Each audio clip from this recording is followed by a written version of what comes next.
Esa noche salí del trabajo como siempre, cansada, con la cabeza llena de pendientes. Todo parecía normal, hasta que escuché un grito que todavía me persigue. «¡Sal del auto y corre!», gritó el guardia. No entendí, pero cuando giré la cabeza vi algo que jamás olvidaré. Pero antes de seguir con esa historia, necesito saber algo. ¿Desde dónde me estás escuchando ahora mismo? Déjamelo en los comentarios. Quiero saber hasta dónde llegan mis rugidos de Reddit. Llevo trabajando en esta oficina contable desde hace 5 años, y puedo decir con certeza que mi vida se convirtió en un reloj suizo.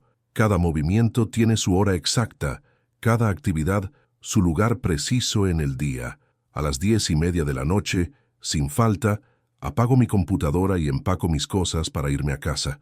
No es que sea obsesiva, simplemente encontré confort en la previsibilidad, en saber exactamente qué va a pasar después. Mi madre siempre decía que la rutina era el escudo contra el caos, y yo le creí. Crecí viendo cómo ella organizaba cada detalle de nuestras vidas después de que papá nos dejara. Aprendí que el control sobre lo cotidiano te da una ilusión de seguridad, y esa ilusión, aunque falsa, te permite dormir por las noches. Ese martes de octubre no fue diferente a los otros 200 martes que había vivido ese año. Revisé los balances de 3 empresas pequeñas, cerré los informes mensuales y respondí correos atrasados hasta que el reloj marcó las 10. El edificio estaba prácticamente vacío a esa hora. Solo quedaban algunos abogados en el piso 12 y el personal de limpieza que llegaba después de las 11. Me gustaba ese silencio, ese momento en que la ciudad parecía detenerse por unos segundos antes de transformarse en su versión nocturna. El zumbido constante de los fluorescentes se convertía en mi única compañía, junto con el teclear rítmico de mis dedos sobre el teclado. Era un sonido casi hipnótico, que me ayudaba a concentrarme en los números que bailaban frente a mis ojos. Nunca imaginé que ese mismo silencio que tanto disfrutaba podría esconder algo siniestro, algo que ya estaba en movimiento mientras yo sumaba columnas de cifras. Guardé los archivos en la nube, cerré las carpetas de mis clientes y apagué la lámpara de escritorio que había comprado en una tienda de segunda mano. Era una lámpara Art Deco preciosa, con una pantalla de vidrio verde que proyectaba una luz cálida sobre los papeles. Mis compañeras siempre se burlaban de mi apego a esa lámpara vieja, pero para mí representaba algo más que un objeto.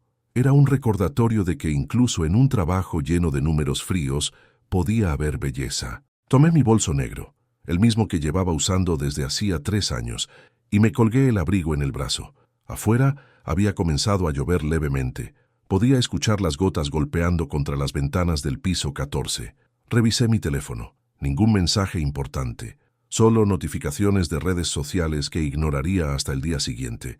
Caminé por el pasillo vacío hacia los elevadores, mis tacones resonando contra el piso de mármol sintético. Las paredes estaban decoradas con cuadros abstractos que nunca entendí, manchas de colores que supuestamente representaban la innovación y el progreso empresarial. Presioné el botón de bajada y esperé, observando mi reflejo distorsionado en las puertas metálicas del elevador.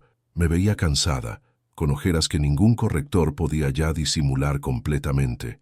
32 años y ya sentía el peso de una vida demasiado estructurada, demasiado predecible. A veces me preguntaba si mi madre tenía razón, o si simplemente me había convertido en una prisionera de mis propios hábitos.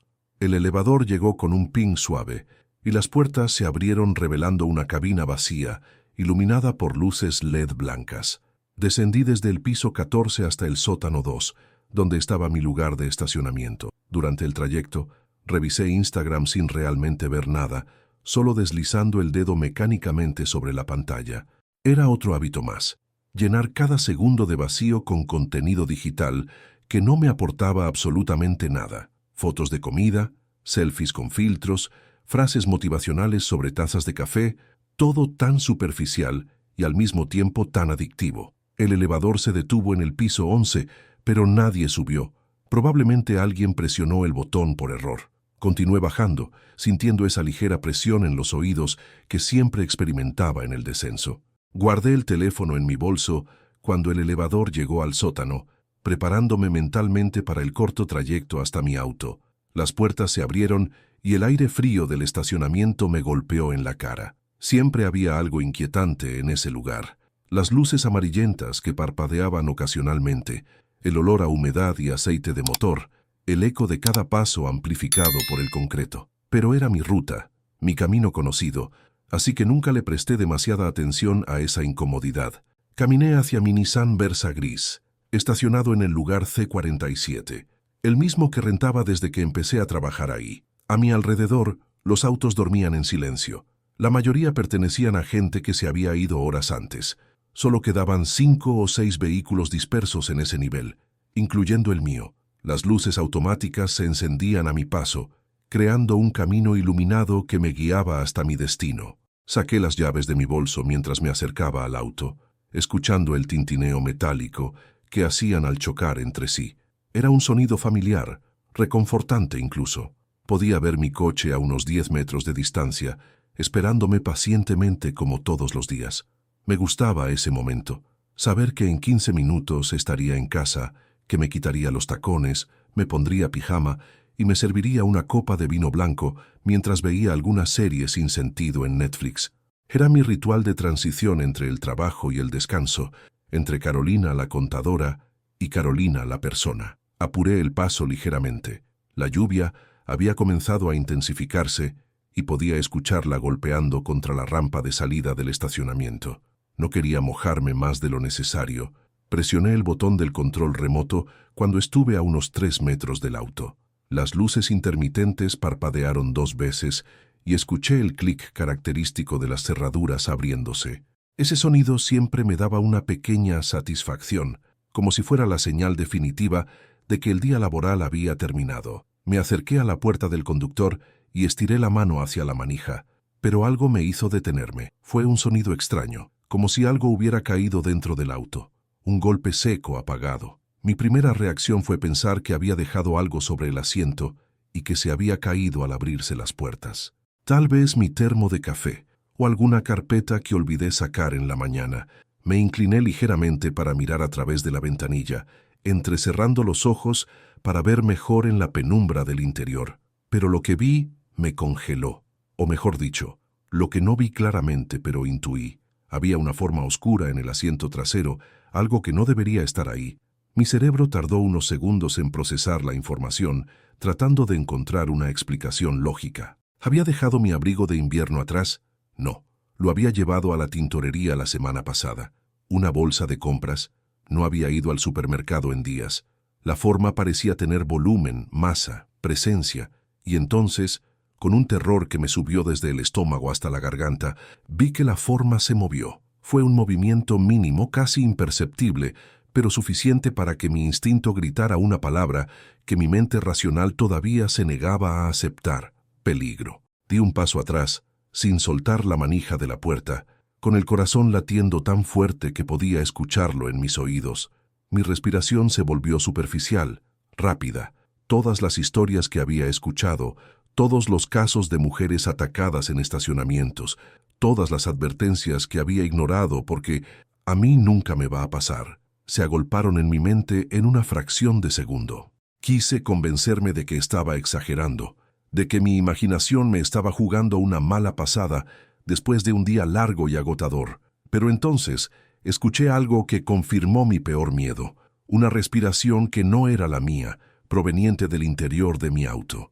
Y en ese momento, con las piernas temblando y la boca seca, supe que mi rutina perfecta acababa de romperse de la manera más aterradora posible.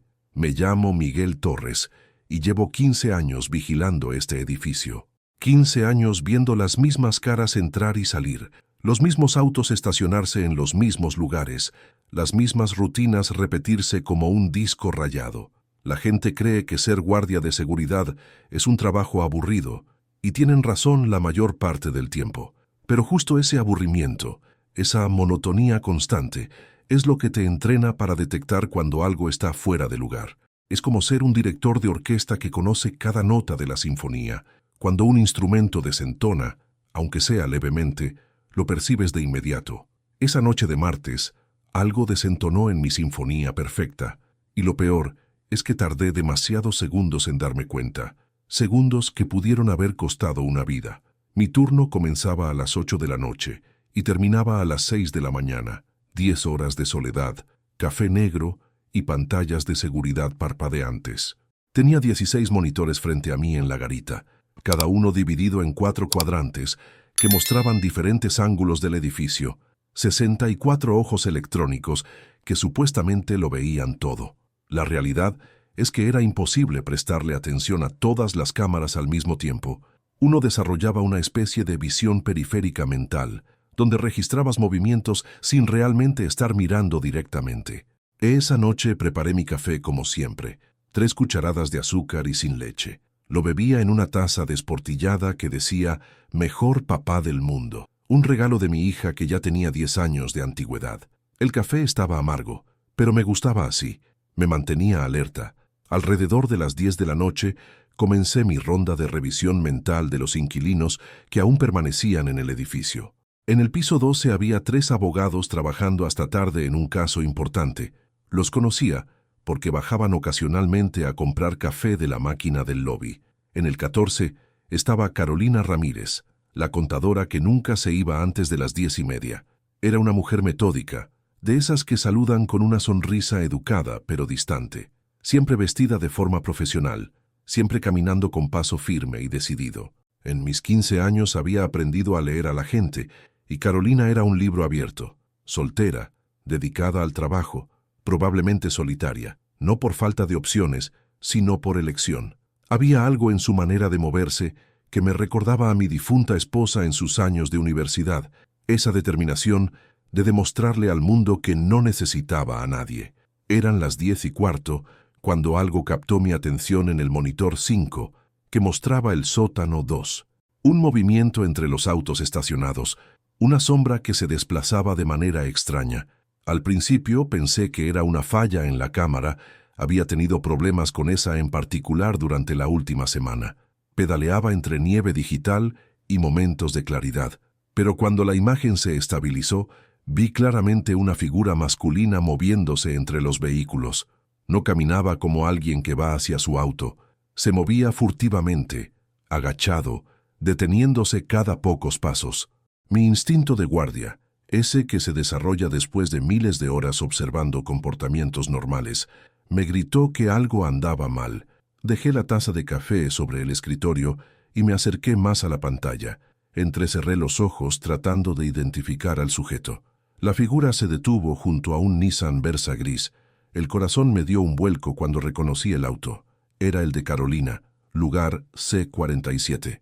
Vi cómo el hombre miraba hacia todos lados, verificando que estuviera solo, y entonces hizo algo que me heló la sangre. Probó la manija de la puerta trasera. Estaba cerrada, obviamente, pero lo que hizo después fue aún peor. Sacó algo de su mochila, algo delgado y metálico, y en menos de 30 segundos había abierto la puerta. No era un ladrón común. Tenía experiencia, sabía lo que hacía. Entró al asiento trasero con una agilidad que me sorprendió y cerró la puerta tras él. Desapareció de mi vista, tragado por la oscuridad del interior del vehículo. Me quedé paralizado por un segundo, mi cerebro tratando de procesar lo que acababa de presenciar. Reaccioné tardíamente, pero reaccioné. Tomé el radio que tenía en el cinturón y presioné el botón de transmisión. Central, tengo un código amarillo en sótano 2, sospechoso dentro de un vehículo estacionado. Requiero apoyo inmediato. Solté el botón y esperé la respuesta. Nada, solo estática muerta. Volví a intentarlo. Central, ¿me copian? Tengo una emergencia en sótano 2. Más estática. Maldije entre dientes. El sistema de radios había estado fallando últimamente, pero justo en ese momento decidió morir completamente. Tomé el teléfono de la garita para llamar al 911, pero antes de marcar, miré el reloj en la pared. 10:28. Carolina bajaría en exactamente 2 minutos. No había tiempo para esperar a la policía. Si marcaba ahora, llegarían en 10, 15 minutos con suerte. Para entonces, lo que fuera que ese hombre planeara hacer ya habría sucedido. Tomé la decisión más difícil de mi vida en una fracción de segundo. Podía quedarme en la garita, llamar a la policía y esperar que llegaran a tiempo. O podía salir corriendo hacia el estacionamiento e intentar advertir a Carolina antes de que subiera a su auto. La primera opción era la correcta según el protocolo. Mi trabajo era observar y reportar, no intervenir. Pero los protocolos están escritos por gente que nunca ha tenido que ver cómo una tragedia se desarrolla frente a sus ojos sin poder hacer nada. Yo sí había visto algo así, hacía muchos años, y me había jurado a mí mismo que nunca volvería a quedarme de brazos cruzados. Agarré mi linterna, la más pesada y grande que tenía, y salí disparado de la garita. Mis rodillas de 60 años protestaron, pero las ignoré. Corrí hacia la puerta que conectaba el lobby con las escaleras de emergencia que bajaban al estacionamiento. Bajé los escalones de 2 en 2, aferrándome al pasamanos para no caer. Mi respiración era trabajosa. Hacía años que no corría así. El sonido de mis botas contra el metal resonaba en el cubo de la escalera, un estruendo que seguramente se escuchaba en todo el edificio. No me importó. Solo podía pensar en llegar antes de que fuera demasiado tarde. Cuando llegué a la puerta del sótano 2, me detuve un segundo para recuperar el aliento. A través de la pequeña ventana reforzada de la puerta, vi las luces del elevador encenderse. Carolina estaba bajando. Empujé la puerta con fuerza y salí al estacionamiento. Desde donde estaba podía ver su auto a unos 30 metros de distancia. Todo parecía normal, tranquilo, pero yo sabía que dentro de ese Versa gris había un depredador esperando a su presa. Comencé a correr de nuevo, pero entonces la vi. Carolina salió del elevador, caminando tranquilamente hacia su auto con el teléfono en la mano. La distancia entre nosotros era demasiada. No llegaría a tiempo. La vi sacar sus llaves. Vi las luces del auto parpadear cuando presionó el control remoto. El sonido de las cerraduras abriéndose resonó en el estacionamiento como un disparo. Y entonces escuché el golpe, ese sonido sordo que venía del interior del vehículo. Carolina se detuvo, se inclinó para mirar por la ventanilla. Mi garganta se cerró cuando comprendí que en segundos abriría esa puerta y se encontraría cara a cara con su atacante. No había tiempo para llegar hasta ella. Solo había tiempo para una cosa: gritar. Así que abrí la boca y dejé salir el grito más desesperado de mi vida. «Sal del auto y corre». El grito me paralizó. Venía de algún lugar lejano del estacionamiento, resonando entre las columnas de concreto como el aullido de un animal herido. Era la voz de un hombre mayor, cargada de urgencia y terror. Mi primer instinto fue mirar hacia atrás, hacia el elevador del que acababa de salir, como si pudiera retroceder en el tiempo y volver a la seguridad de mi oficina, pero mis pies permanecieron clavados en el suelo, a medio camino entre el elevador y mi auto. El teléfono casi se me cae de las manos cuando giré la cabeza buscando el origen de ese grito. A lo lejos, en la penumbra del estacionamiento, vi una figura corriendo hacia mí. Era Miguel, el guardia de seguridad, con su uniforme azul marino y una linterna en la mano que se sacudía violentamente mientras corría. Nunca lo había visto moverse así. Siempre era un hombre calmado, casi invisible en su garita de cristal. «Sal del auto y corre», volvió a gritar, y esta vez sus palabras llegaron con más claridad. Mi cerebro intentaba procesar la información, buscando sentido en medio del caos. ¿Salir del auto? Pero si todavía no había entrado. ¿Correr? ¿De qué?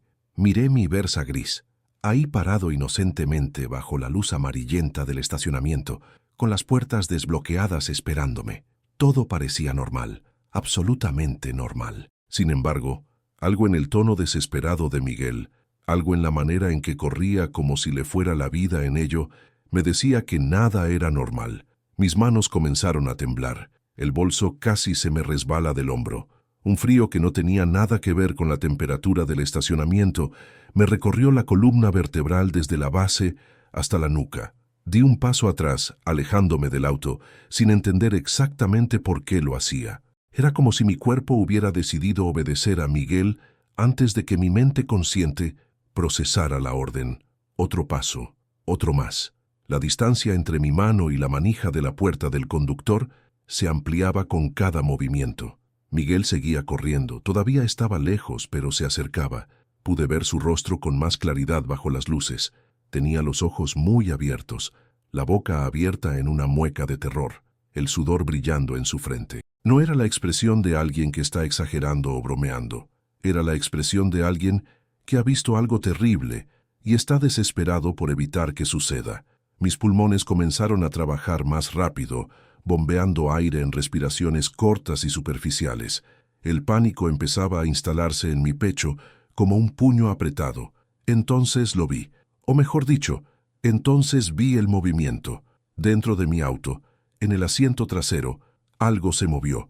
No fue mi imaginación esta vez, no fue una sombra jugando con mi percepción, fue un movimiento definido, deliberado, una forma oscura que se alzaba lentamente, como si hubiera estado agachada y ahora se incorporaba. Pude distinguir lo que parecía ser una cabeza, hombros, el contorno de un torso. Había alguien dentro de mi auto, alguien que había estado esperando, agazapado en la oscuridad del asiento trasero, esperando a que yo abriera esa puerta y me sentara desprevenida frente al volante. El aire abandonó mis pulmones de golpe. Mis piernas empezaron a temblar tan violentamente que pensé que se doblarían bajo mi peso. Un sabor metálico inundó mi boca. Me había mordido la lengua sin darme cuenta. ¡Corre, Carolina! El grito de Miguel sonó más cerca ahora, cargado de una urgencia que finalmente rompió mi parálisis. Giré sobre mis talones y eché a correr en dirección opuesta a mi auto, hacia donde Miguel se aproximaba. Mis tacones resonaban contra el concreto en un repiqueteo frenético que me pareció absurdamente ruidoso. Mi bolso golpeaba contra mi cadera con cada zancada. El abrigo se deslizó de mi brazo y cayó al suelo, pero no me detuve a recogerlo. Corría sin técnica, sin gracia, solo con el impulso primitivo de alejarme del peligro. Podía escuchar mi propia respiración, entrecortada y desesperada, mezclándose con el eco de mis pasos. El estacionamiento parecía haberse expandido repentinamente. La distancia hasta Miguel se sentía infinita, como si estuviera corriendo en una de esas pesadillas donde tus piernas se mueven, pero no avanzas. Había corrido tal vez unos 10 metros cuando la curiosidad me traicionó. Sé que fue estúpido, sé que todas las películas de terror te enseñan que nunca debes mirar atrás cuando estás huyendo, pero no pude evitarlo. Giré la cabeza mientras seguía corriendo. Necesitaba ver, necesitaba confirmar que lo que acababa de vivir era real y no producto de mi imaginación exhausta. Lo que vi me robó lo poco de aliento que me quedaba. La puerta trasera de mi auto estaba abriéndose, lentamente, como si quien estuviera dentro no tuviera prisa, como si supiera que tenía todo el control de la situación. Una pierna emergió primero, enfundada en un pantalón oscuro y una bota negra. Luego el torso, cubierto por una sudadera con capucha que ocultaba completamente el rostro de quien la llevaba. Y finalmente, completamente, un hombre salió de mi auto y se quedó ahí parado, mirando en mi dirección. Casi tropiezo cuando lo vi de cuerpo completo. Era alto, mucho más alto de lo que había imaginado cuando vi su sombra dentro del auto. Tenía una complexión robusta, hombros anchos, brazos largos que colgaban a los lados de su cuerpo. Pero lo que más me aterrorizó fue su quietud. No corría detrás de mí, no gritaba, no hacía gestos amenazantes. Simplemente se quedó ahí, de pie junto a mi auto, observándome huir. Había algo en esa calma que resultaba más aterrador que cualquier persecución violenta. Era la calma de alguien que sabe que esto no ha terminado, de alguien que ha memorizado mi rostro y sabe dónde encontrarme. En su mano derecha, colgando casi casualmente a un costado, vi el destello de algo metálico, un cuchillo. No era grande, tal vez de unos 15 centímetros de hoja, pero bajo las luces del estacionamiento brillaba con una promesa de violencia que me revolvió el estómago. ¡Al suelo! ¡Tírate al suelo! La voz de Miguel me sacó de mi trance. Estaba ahora a solo unos metros de mí, con la linterna levantada como si fuera un bate de béisbol, apuntando hacia el hombre encapuchado. Pero yo no podía moverme, no podía dejar de mirar a mi atacante. Miguel me agarró del brazo y me jaló hacia un lado, poniéndose entre el hombre y yo. «Quédate detrás de mí», ordenó con una voz que no admitía discusión.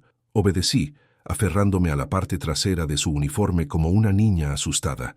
Podía sentir los músculos de su espalda tensos bajo la tela, su respiración agitada después de la carrera.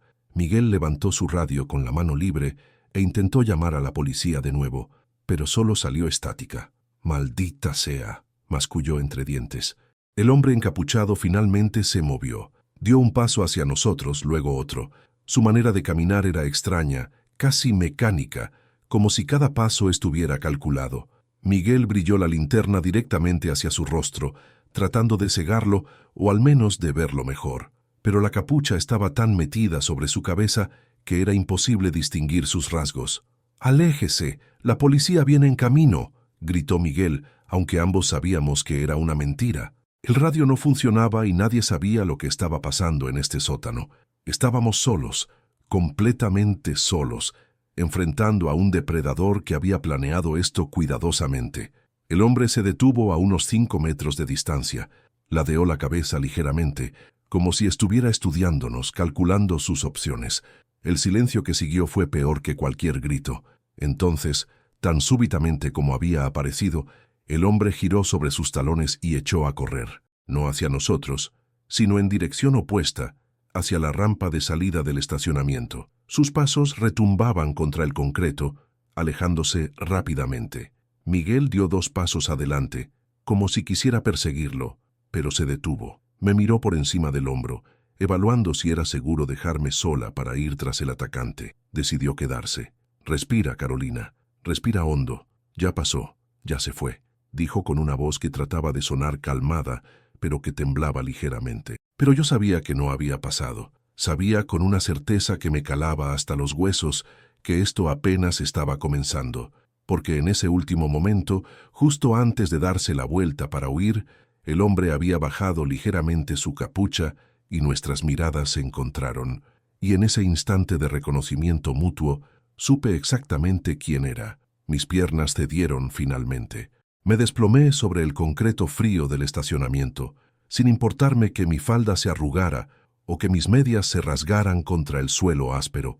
Todo mi cuerpo temblaba de una manera que no podía controlar, como si cada célula estuviera vibrando a una frecuencia diferente. Miguel se arrodilló a mi lado, su mano grande y callosa, posándose suavemente sobre mi hombro. «Carolina, mírame, mírame», decía con esa voz firme pero amable que debe haber usado con sus propios hijos cuando eran pequeños y tenían pesadillas. Pero esto no era una pesadilla de la que pudiera despertar. Esto era real, tan real como el sabor a sangre en mi boca por haberme mordido la lengua, tan real como el dolor en mis rodillas por la caída. Levanté la vista hacia él y vi mi propio terror reflejado en sus ojos grises. Lo conozco», logré articular entre jadeos. Mi voz sonaba extraña, como si viniera de muy lejos, como si fuera la voz de otra persona. Miguel frunció el ceño, confundido. «¿Conoces al atacante? ¿Estás segura?», preguntó con urgencia. Asentí con la cabeza, incapaz de formar más palabras todavía.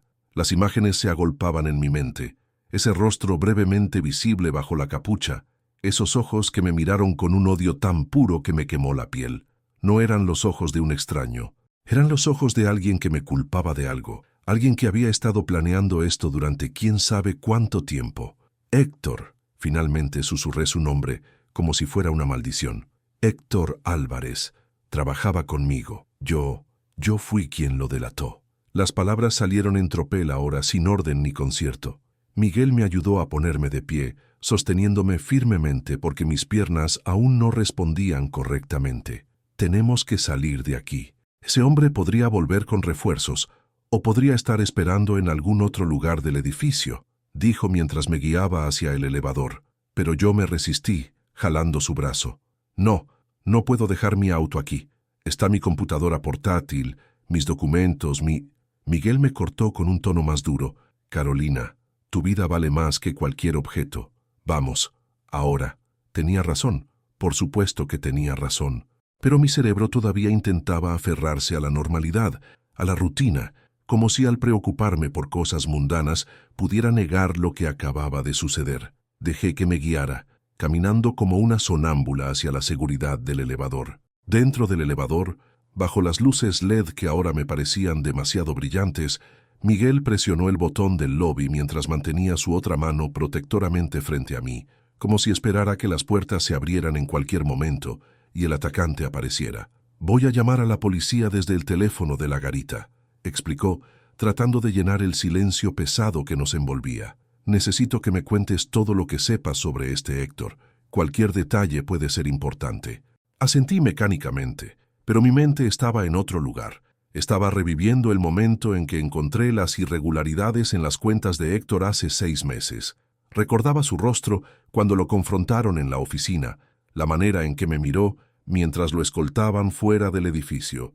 No era solo enojo lo que vi entonces, era algo más oscuro, más profundo. Era promesa de venganza. El elevador llegó al lobby y Miguel salió primero, verificando que el área estuviera despejada antes de permitirme salir. El lobby estaba desierto, a excepción de las plantas decorativas y los sillones de cuero que nadie usaba nunca. Las luces estaban atenuadas en modo nocturno, creando sombras largas que ahora me parecían amenazantes. «Espera aquí, donde pueda verte», ordenó Miguel, señalando uno de los sillones cerca de su garita. «No te muevas hasta que llegue la policía, ¿entendido?». Volví a asentir, hundiéndome en el sillón de cuero que crujió bajo mi peso. Desde ahí podía ver a Miguel en su garita, hablando aceleradamente por teléfono, gesticulando con urgencia. A través del vidrio, vi cómo señalaba hacia las pantallas de seguridad, probablemente explicándole al operador del 911 lo que había visto. Me abracé a mí misma, tratando de contener los temblores que seguían sacudiendo mi cuerpo. Saqué mi teléfono del bolso con manos temblorosas. Tenía 3 llamadas perdidas de mi madre y varios mensajes de WhatsApp que no había visto. «¿Ya llegaste a casa, mija? Avísame que estás bien. Carolina, me preocupas cuando no contestas». Mi madre con su paranoia habitual, siempre preocupándose de más, siempre imaginando lo peor. Excepto que esta vez, lo peor casi había sucedido. Mis dedos se cernieron sobre el teclado, tratando de decidir qué decirle. ¿Cómo le explicas a tu madre que casi te atacan en el estacionamiento de tu trabajo? ¿Cómo le dices que ese control obsesivo sobre tu vida, esa rutina que ambas pensaban que te mantendría segura, casi te cuesta la vida porque la hizo predecible? Finalmente escribí: «Mamá, estoy bien. Hubo un incidente en el trabajo, pero estoy a salvo. Te llamo mañana». Mentira a medias, pero suficiente por ahora. Miguel salió de la garita y caminó hacia mí con expresión seria. «La policía está en camino. Dijeron que estarán aquí en menos de 5 minutos. También están enviando patrullas a revisar el área circundante por si el sospechoso anda todavía cerca». Se sentó en el sillón junto al mío, dejando escapar un suspiro largo y cansado. Pude ver las gotas de sudor todavía brillando en su frente calva, las arrugas alrededor de sus ojos más pronunciadas de lo habitual. «Gracias, Miguel», dije con voz pequeña. «Si no hubieras gritado, si no hubieras estado vigilando las cámaras». No pude terminar la frase. Él sacudió la cabeza. «No me agradezcas todavía. Lo que hice fue mi trabajo, nada más». Pero ambos sabíamos que era más que eso. Él había tomado una decisión en una fracción de segundo que cambió el curso de esta noche, que posiblemente me salvó la vida. «Cuéntame sobre Héctor Álvarez», me pidió Miguel después de un momento de silencio. Respiré hondo, tratando de organizar mis pensamientos. Era contador senior en mi empresa. Llevaba trabajando ahí como 5 años cuando yo entré. Era bueno en su trabajo, o al menos eso parecía. Siempre amable, siempre dispuesto a ayudar a los nuevos. Mi voz se iba haciendo más firme a medida que hablaba, como si el simple acto de contar la historia me devolviera algo de control. Hace 6 meses me asignaron revisar unas cuentas que él manejaba. Era rutinario, auditoría interna normal, pero encontré irregularidades. Mucho dinero moviéndose a cuentas que no cuadraban. Al principio pensé que era un error mío, que estaba interpretando mal los registros, pero mientras más profundizaba, más obvio se volvía que era fraude. Estaba desviando fondos de clientes a cuentas personales. La memoria me hacía sentir náuseas ahora, mezclándose con el miedo reciente. Reporté mis hallazgos a mi jefe, como debía hacer. Pensé que era lo correcto. Estaba protegiendo a la empresa, a los clientes. Nunca imaginé que... Mi voz se quebró. Miguel puso su mano sobre la mía. «Hiciste lo correcto, Carolina. Lo que ese hombre decidió hacer después no es tu culpa». Pero yo no estaba tan segura. En mi mente comenzaba a reproducirse una y otra vez la escena de cuando confrontaron a Héctor. Recordaba cómo me señaló frente a todos en la oficina y gritó: «Ella me arruinó la vida. Esta perra me destruyó». Lo había dicho con tanta convicción, con tanto veneno, que varios compañeros se habían incomodado. Recursos Humanos tuvo que escoltarlo físicamente fuera del edificio mientras seguía gritando amenazas. Amenazas que yo interpreté como el berrinche de un hombre atrapado en su propia mentira.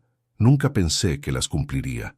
Después de que lo despidieron, ¿tuviste algún contacto con él?, preguntó Miguel. Negué con la cabeza. No directamente, pero hubo cosas extrañas, llamadas a mi celular de números desconocidos que colgaban cuando contestaba.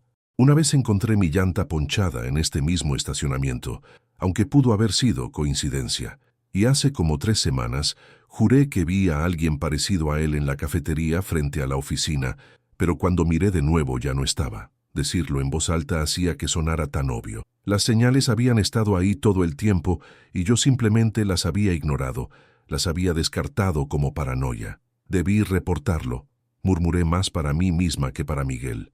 Debí haber sabido que algo así podría pasar. Las lágrimas finalmente comenzaron a rodar por mis mejillas, lágrimas de miedo, de alivio, de culpa, mezclada con gratitud por estar todavía viva. Las sirenas comenzaron a escucharse a lo lejos, acercándose rápidamente. A través de las puertas de vidrio del lobby vi las luces rojas y azules iluminando la calle, reflejándose en los edificios circundantes. Miguel se puso de pie. Aquí vienen. Vas a tener que contarles todo esto a ellos, probablemente varias veces. Va a ser una noche larga. Yo también me levanté, secándome las lágrimas con el dorso de la mano.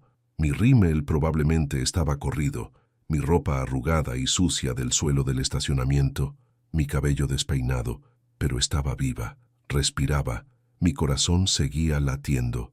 Miguel, dije mientras las puertas del edificio se abrían y los primeros policías entraban con las manos en sus armas, cuando gritaste, cuando me ordenaste correr, ¿cómo supiste que era la decisión correcta?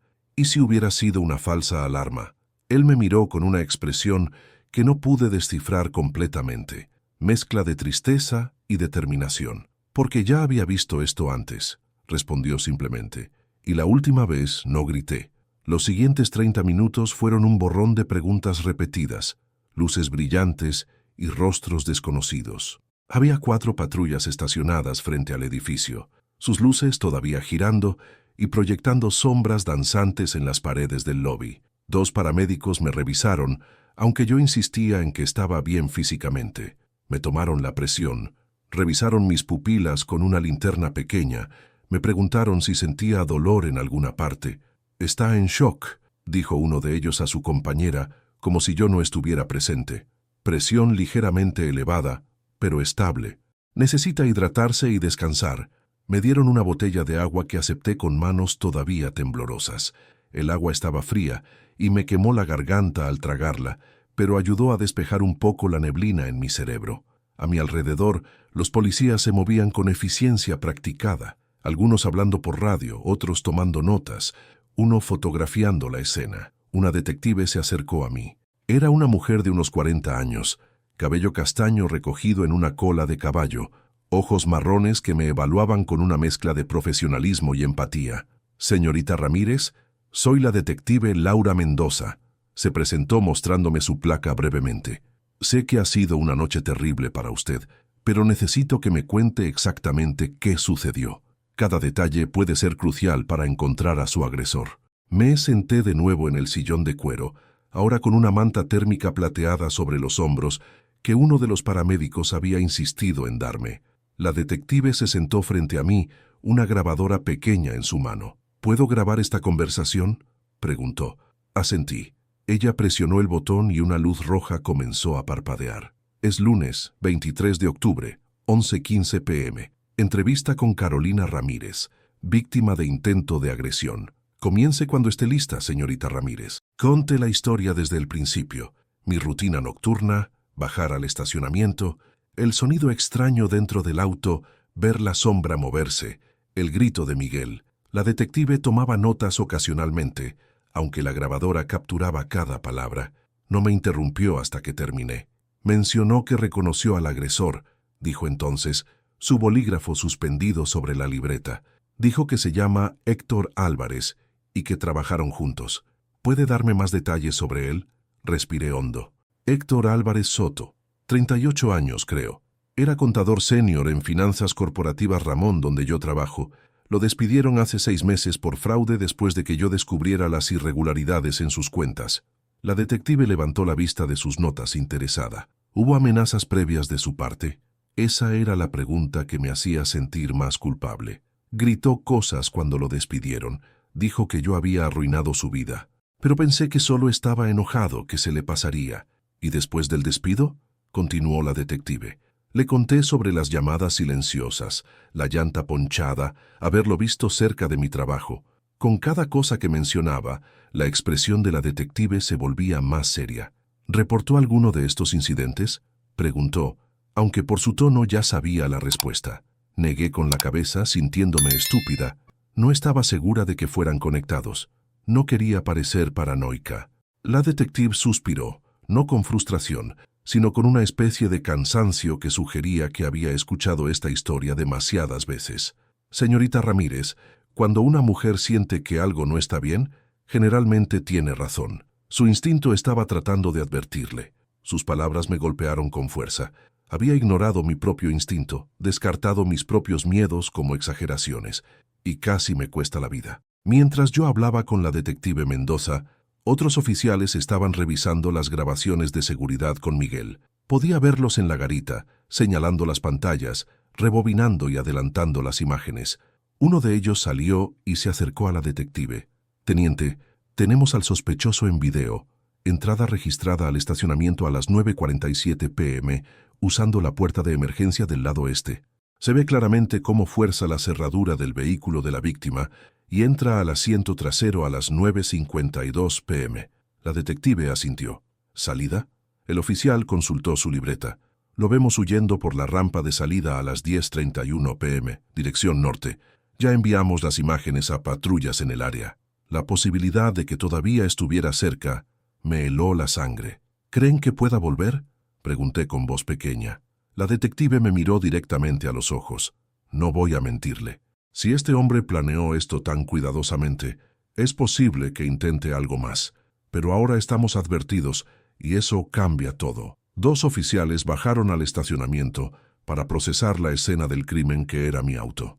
Me explicaron que necesitaban recoger evidencia, huellas dactilares, fibras, cualquier cosa que Héctor pudiera haber dejado durante las casi 45 minutos que estuvo escondido en mi vehículo. La idea de que había estado ahí tanto tiempo, esperando pacientemente en la oscuridad mientras yo terminaba mi trabajo, sin saber nada, me revolvió el estómago. ¿Cuánto tiempo estuvo él ahí dentro?, le pregunté a la detective. Ella revisó sus notas. Según las cámaras, desde las 9:52 hasta que usted bajó, aproximadamente 40 minutos. 40 minutos, casi una hora esperando en mi auto, planeando qué hacer cuando yo entrara. El nivel de premeditación, de paciencia, hacía todo mucho más aterrador. No había sido un acto impulsivo de ira, había sido calculado, planeado meticulosamente. Uno de los oficiales que había bajado al estacionamiento regresó con una bolsa de evidencia. Dentro había varios objetos que me mostraron uno por uno. Un cuchillo de caza con mango negro y hoja de unos 15 centímetros. Una cuerda de nylon, del tipo que se usa para acampar, cortada en segmentos de aproximadamente 1 metro. Cinta adhesiva industrial plateada, un pasamontañas negro, y algo que me hizo contener la respiración, un par de guantes de látex y una botella pequeña de cloro. Encontramos esto en una mochila que dejó en el auto cuando huyó, explicó el oficial. Su voz era neutral, profesional, pero sus ojos revelaban la gravedad de lo que estaba diciendo. La detective Mendoza estudió mi rostro mientras yo procesaba lo que veía. «Carolina, ¿entiende lo que significa esto?», preguntó suavemente. Asentí, incapaz de hablar. Entendía perfectamente. Héctor no solo planeaba atacarme, planeaba matarme y limpiar la escena. Planeaba que yo desapareciera. «El cloro es para eliminar evidencia de ADN», continuó la detective, su voz tomando un tono más duro, más enojado. «Los guantes para no dejar huellas. La cuerda y la cinta sugieren que planeaba inmovilizarla. El pasamontañas para ocultar su identidad ante las cámaras hasta el último momento». Cada palabra era como un golpe. Me obligué a mirar los objetos en la bolsa de evidencia, a confrontar la realidad de lo cerca que había estado de un destino horrible. «¿Por qué dejó la mochila?», pregunté, aferrándome a los detalles técnicos para no pensar en el horror de lo que casi sucede. «Probablemente entró en pánico cuando el señor Torres gritó y usted comenzó a correr», respondió el oficial. «En su prisa por escapar, la dejó atrás. Es un error común en criminales que se ven sorprendidos. Un error que posiblemente le salvaría. Un error que nos daba evidencia sólida contra él». La detective cerró su libreta después de hacerme algunas preguntas más sobre dónde vivía Héctor cuando trabajábamos juntos, si conocía a su familia, si sabía de otros lugares donde pudiera esconderse. Respondí lo mejor que pude, aunque me di cuenta de lo poco que realmente sabía sobre él. Había trabajado a su lado durante un año, compartido cafés en la sala de descanso, discutido balances y hojas de cálculo, pero nunca supe nada personal sobre su vida. Era amable pero distante, profesional pero reservado. Ahora me preguntaba si esa fachada había escondido siempre esta oscuridad o si yo la había creado con mi descubrimiento de su fraude. ¿Es mi culpa?, pregunté repentinamente, interrumpiendo la conversación entre la detective y otro oficial. Todos me miraron. Si lo hubiera ignorado, si no hubiera reportado el fraude, nada de esto habría pasado. La detective Mendoza se agachó frente a mí, obligándome a mirarla a los ojos. Carolina, escúcheme bien, nada de esto es su culpa. Usted hizo su trabajo, usted actuó con integridad. Lo que él decidió hacer con las consecuencias de sus propias acciones criminales es responsabilidad de él, y solo de él. Miguel se acercó mientras los oficiales comenzaban a recoger sus cosas. Algunos se irían a patrullar el área buscando a Héctor, otros procesarían la evidencia. Me sentí extrañamente abandonada cuando comenzaron a irse, como si sus uniformes y armas hubieran creado una burbuja de seguridad que ahora se desvanecía. Carolina, dijo Miguel suavemente, no puedes quedarte sola esta noche. ¿Hay alguien a quien puedas llamar? ¿Familia? ¿Amigos? Pensé en mi madre, que entraría en pánico si le contaba lo que había pasado. Pensé en mi mejor amiga Lucía, que vivía al otro lado de la ciudad. Llamaré a alguien, dije finalmente. La detective me dio su tarjeta. Vamos a patrullar su casa esta noche y en los próximos días. También le recomiendo solicitar una orden de restricción contra el señor Álvarez en cuanto abramos en la mañana. Y Carolina hizo una pausa significativa. No regrese a su rutina normal. Cambie sus horarios, varíe sus rutas. Sea impredecible. Es su mejor defensa mientras lo buscamos. Eran las 2 de la madrugada cuando finalmente llegué a la casa de mi madre. Había llamado a Lucía primero, pero no contestó. Probablemente estaba dormida con el teléfono en silencio como siempre. Así que no tuve más remedio que marcar el número de mamá, preparándome para la avalancha de preguntas y preocupación que sabía vendría. «Carolina, ¿qué pasó? ¿Estás bien? ¿Por qué me llamas a esta hora?» Su voz sonaba adormilada, pero se volvió completamente alerta en cuestión de segundos. Le dije que había tenido un problema en el trabajo y que necesitaba quedarme con ella esa noche. No le di detalles por teléfono. Esa conversación requería estar cara a cara, con una taza de té caliente entre mis manos y la luz reconfortante de su sala. «Voy para allá en un Uber», le dije. «No salgas de la casa, ¿ok? Ya me voy». Había algo en mi tono que debió alertarla porque no hizo más preguntas. Solo dijo, «Te espero despierta, mija». El viaje en Uber fue surreal. El conductor, un señor mayor que escuchaba música de los 80 en la radio, intentó hacer conversación un par de veces, pero se rindió cuando vio que yo no estaba de humor. Miré por la ventana cómo la ciudad pasaba, las calles casi vacías a esa hora, los semáforos cambiando de color para nadie, los edificios oscuros excepto por alguna ventana iluminada aquí y allá, donde alguien más tampoco podía dormir. Me pregunté cuántas de esas ventanas albergaban historias como la mía, cuántas personas estaban despiertas a esta hora, porque su vida había cambiado drásticamente en cuestión de minutos. El conductor me dejó frente a la casa de mi madre, en un vecindario tranquilo de clase media. La luz del porche estaba encendida y pude ver su silueta moviéndose detrás de las cortinas de la sala. Apenas toqué la puerta, ya la estaba abriendo. «Ay, Dios mío, Carolina, estás temblando».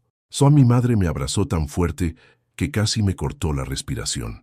Olía a la crema de manos que siempre usaba y a ese perfume floral que había sido constante en mi vida desde que tenía memoria. Me dejé abrazar, algo que rara vez hacía porque siempre me había parecido que mostrar vulnerabilidad era mostrar debilidad, pero esta noche necesitaba ser la hija pequeña otra vez. Necesitaba que alguien me dijera que todo estaría bien, aunque fuera mentira. «Entra, entra. Te preparé té de manzanilla».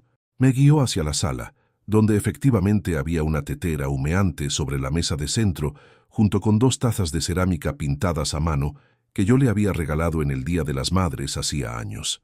Me senté en el sofá familiar. El mismo sofá donde había hecho tarea de primaria, donde había llorado mi primera ruptura amorosa, donde había celebrado mi graduación universitaria. Era un mueble viejo y gastado, pero más cómodo que cualquier cosa nueva. Mi madre se sentó a mi lado, sosteniendo su propia taza de té entre las manos, esperando pacientemente a que yo comenzara a hablar. Ese era algo que siempre había admirado de ella, su capacidad para dar espacio cuando se necesitaba, para no presionar aunque estuviera desesperada por saber qué pasaba. «Mamá, casi me matan esta noche», dije finalmente, las palabras saliendo crudas y directas porque no había manera suave de decirlo.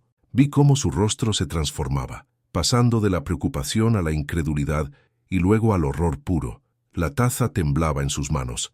¿Qué estás diciendo?» Su voz era apenas un susurro. Entonces le conté todo, desde el principio, sin omitir detalles esta vez. Le conté sobre Héctor, sobre el fraude que descubrí, sobre su despido y las amenazas. Le conté sobre bajar al estacionamiento, ver la sombra en mi auto, escuchar el grito de Miguel. Le conté sobre la mochila llena de instrumentos de tortura y muerte. Para cuando terminé de hablar, las lágrimas rodaban por las mejillas de mi madre. Ella no era de las que lloraban fácilmente. La vida la había endurecido después de que papá nos abandonara cuando yo tenía 8 años. Tuvo que criar sola a 3 hijos, con 2 trabajos y sin ayuda de nadie. Pero ahora lloraba con una intensidad que me partió el corazón. «Mi niña, mi bebé», repetía una y otra vez, abrazándome de nuevo. «¿Pudiste haber si ese guardia no hubiera estado ahí?» No podía terminar las frases. Yo también comencé a llorar. Todas las emociones que había estado reprimiendo durante las últimas horas finalmente brotando. Lloramos juntas en ese sofá viejo, madre e hija, aferrándonos la una a la otra, como si soltarnos significara que lo que casi sucedió se volvería real retroactivamente. Después de un rato, no sé cuánto tiempo, las lágrimas se secaron y quedamos sentadas en silencio, bebiendo té que ya se había enfriado. «Ese hombre», dijo mi madre finalmente, su voz tomando un tono más duro. «Ese Héctor, ¿dónde está ahora?» Le expliqué que la policía lo estaba buscando, que había patrullas en toda la zona que tenían evidencia sólida contra él, pero también le dije que todavía estaba libre, que podría estar en cualquier parte. «No vas a volver a tu departamento», declaró con autoridad. No era una pregunta ni una sugerencia. «Te quedas aquí hasta que atrapen a ese desgraciado. Y cuando vayas al trabajo, tu hermano te va a llevar y recoger. No vas a andar sola en la calle, ¿me entendiste?» Asentí, demasiado cansada para discutir y honestamente aliviada de que alguien más tomara decisiones por mí.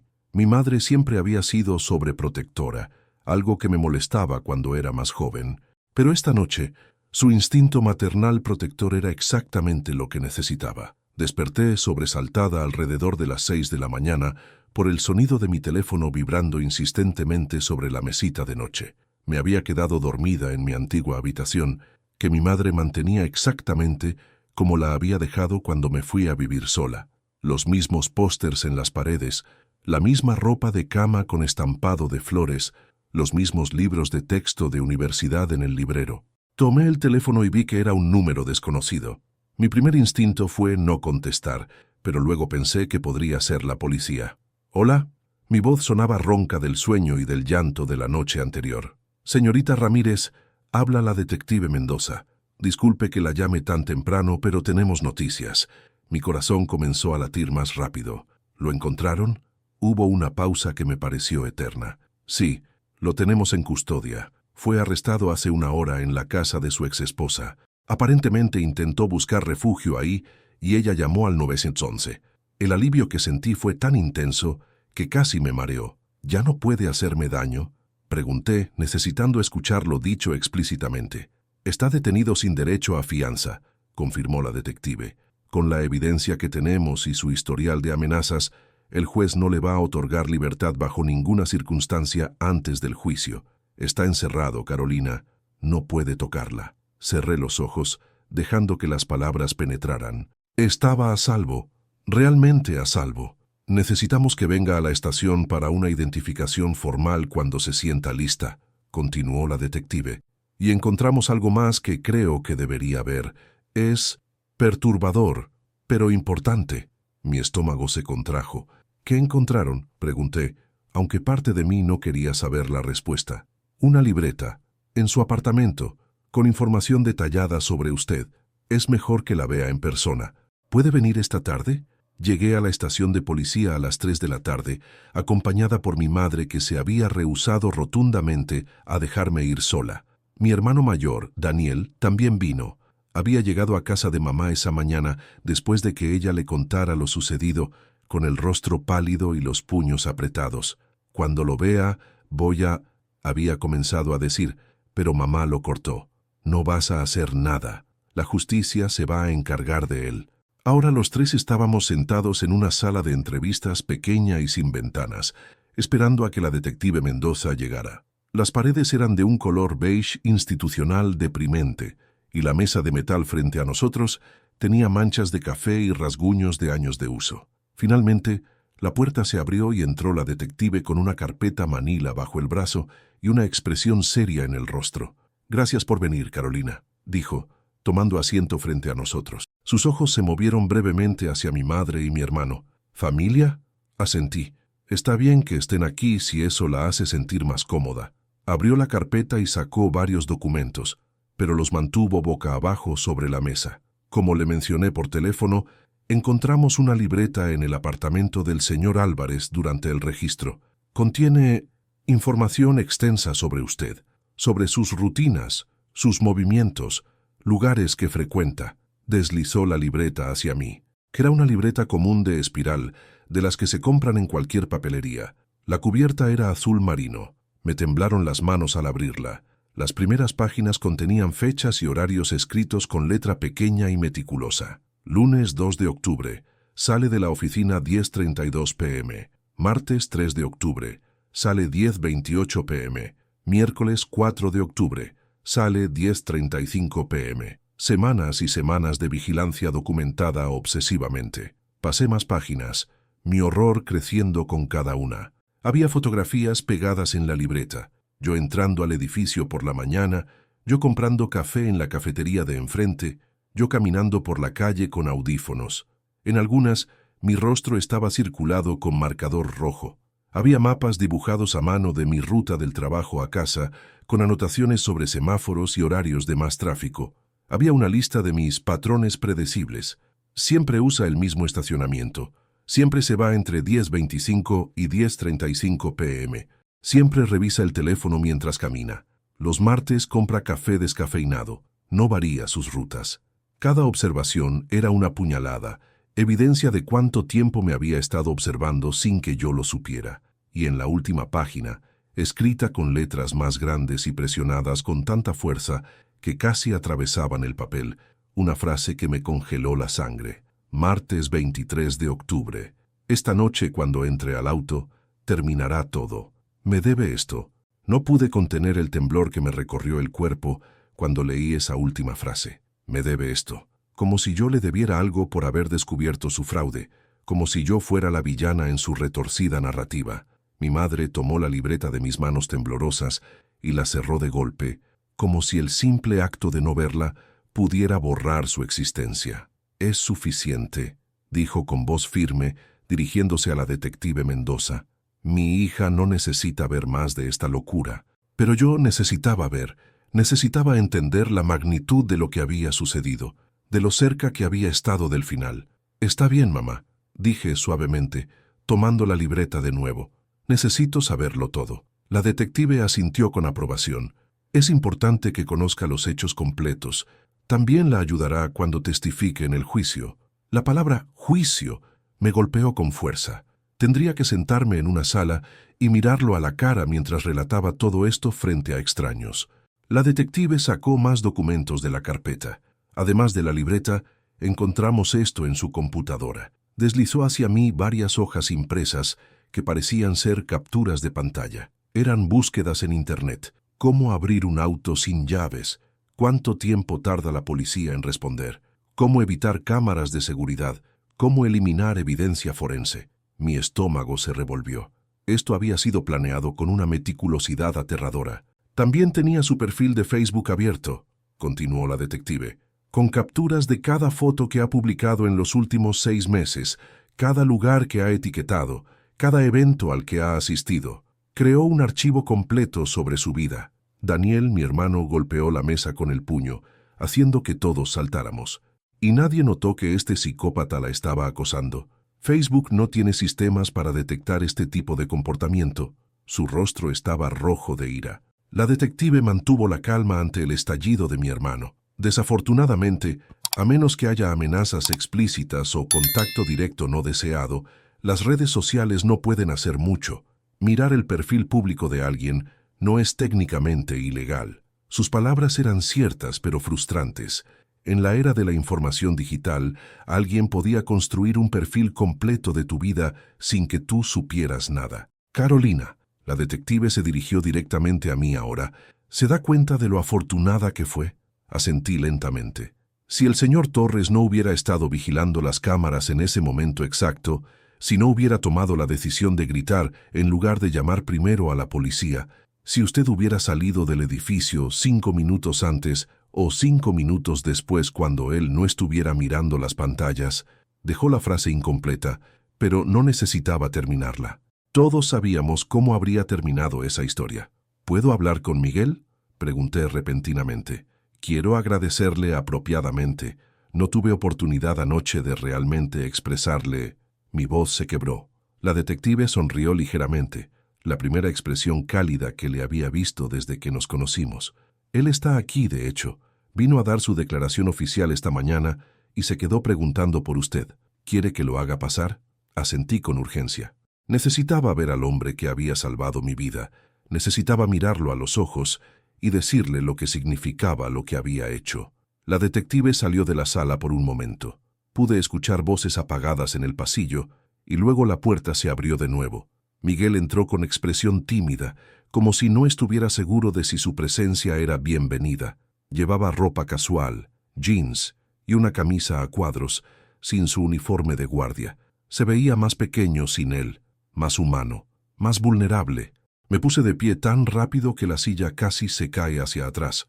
Caminé hacia él sin pensarlo y lo abracé, algo completamente fuera de carácter para mí, que normalmente evitaba el contacto físico con personas que apenas conocía. Pero Miguel no era un extraño. Era el hombre que había elegido actuar cuando habría sido más fácil quedarse quieto, que había arriesgado su propia seguridad por la mía. «Gracias», susurré contra su hombro. «Gracias, gracias, gracias».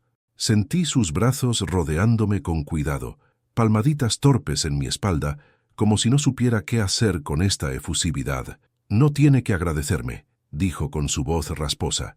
«Solo hice lo que cualquier persona decente habría hecho». Pero ambos sabíamos que no era cierto. Muchas personas decentes se habrían quedado en su garita, habrían seguido el protocolo, habrían llamado a la policía y esperado. Miguel había elegido gritar. Nos sentamos de nuevo, Miguel aceptando la invitación de la detective para quedarse. Mi madre le estrechó la mano con tanta fuerza que vi a Miguel hacer una mueca. «Usted salvó a mi hija», dijo ella con los ojos brillantes de lágrimas. «No hay palabras suficientes para agradecerle lo que hizo». Miguel se veía incómodo con la atención, moviendo el peso de un pie a otro. «Señora, yo solo reaccioné. Vi algo malo sucediendo y no pude quedarme quieto». Había algo en la manera en que lo dijo, una sombra que cruzó su rostro, que me hizo pensar que había más en su historia. La detective Mendoza carraspeó, atrayendo nuestra atención de nuevo. «Señor Torres, ¿le importaría compartir con Carolina lo que me contó esta mañana sobre por qué decidió actuar tan rápidamente?» Miguel me miró directamente a los ojos y lo que vi ahí fue dolor antiguo, cicatrices que nunca sanaron completamente. «Hace 18 años», comenzó Miguel con voz baja, «mi hija Gabriela tenía 22 años, recién graduada de universidad, su primer trabajo real, toda su vida por delante». Hizo una pausa, tragando saliva con dificultad. «Una noche salió tarde de la oficina, como usted. Fue a su auto en un estacionamiento subterráneo, como usted, y alguien la estaba esperando. El silencio en la sala era absoluto. Incluso el aire parecía haberse detenido. Yo trabajaba como guardia de seguridad en ese edificio también. La vi en las cámaras caminando hacia su auto. Vi a un hombre moviéndose entre los vehículos, pero pensé que era otro empleado. Cuando me di cuenta de que algo andaba mal, era demasiado tarde. Para cuando llegué al estacionamiento ya la había...». Su voz se quebró y no pudo terminar la frase. No necesitaba hacerlo. Las imágenes se formaron en mi mente con terrible claridad. Las lágrimas comenzaron a rodar por mis mejillas de nuevo. Mi madre sollozó en voz alta, llevándose la mano a la boca. Daniel cerró los ojos con fuerza, apretando la mandíbula. «Lo siento mucho, Miguel», dije, mi voz apenas audible. No tenía idea. Él negó con la cabeza. «Nadie sabe. Nunca hablo de eso. Pero esa noche, cuando vi a ese hombre entrando a su auto en mi pantalla, fue como si el tiempo retrocediera 18 años. Vi a mi Gabriela de nuevo. Vi mi oportunidad de hacer lo que no hice entonces. Y esta vez no iba a dudar. Esta vez iba a gritar aunque pareciera loco, aunque fuera una falsa alarma, aunque me despidieran después, porque vivir con la duda de ¿qué hubiera pasado si? Es peor que cualquier vergüenza. Sus palabras me golpearon con fuerza. No solo me había salvado a mí, de alguna manera había salvado un pedazo de sí mismo también. Había tomado ese trauma horrible y lo había transformado en acción. La detective Mendoza limpió sus propios ojos discretamente.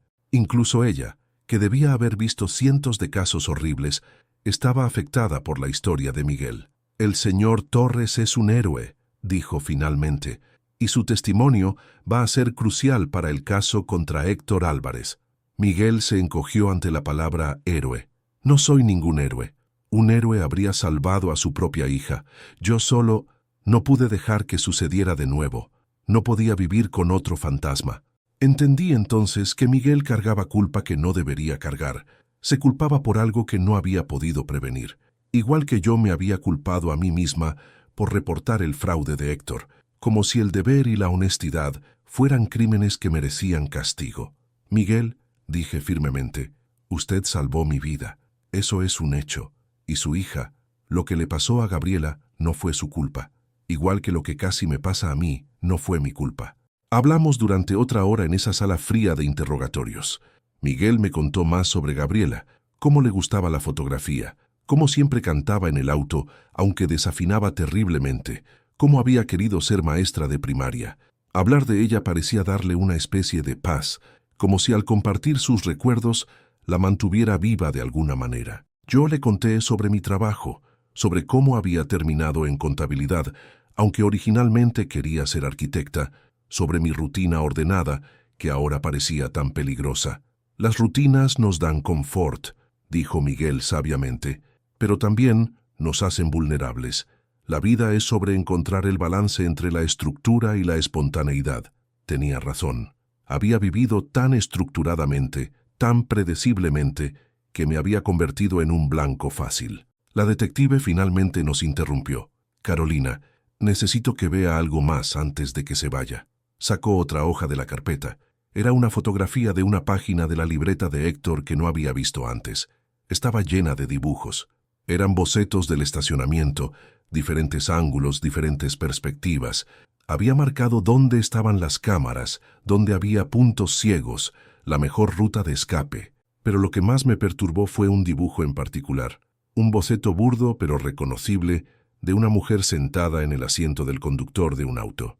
Y detrás de ella, una figura con un cuchillo. Debajo del dibujo, escritas con letras temblorosas, estaban las palabras «Justicia para mí, sufrimiento para ella». Me di cuenta con horrible claridad de que este no había sido un plan para matarme rápidamente. Había sido un plan para hacerme sufrir primero. «Por eso estaba la cuerda y la cinta», dijo la detective, confirmando mis peores sospechas. No planeaba un asesinato rápido, planeaba tomarse su tiempo. Cerré los ojos, tratando de bloquear las imágenes que esas palabras conjuraban. Mi madre me apretó la mano tan fuerte que casi dolió, pero necesitaba ese dolor, necesitaba algo que me anclara al presente y me sacara de las pesadillas de lo que pudo haber sido. «¿Por qué nos está mostrando esto?», preguntó Daniel con voz tensa. «Ya sabemos que es un monstruo. ¿Qué propósito tiene torturar más a mi hermana con estos detalles?». La detective suspiró. «Porque necesita entender la gravedad completa de lo que enfrentó.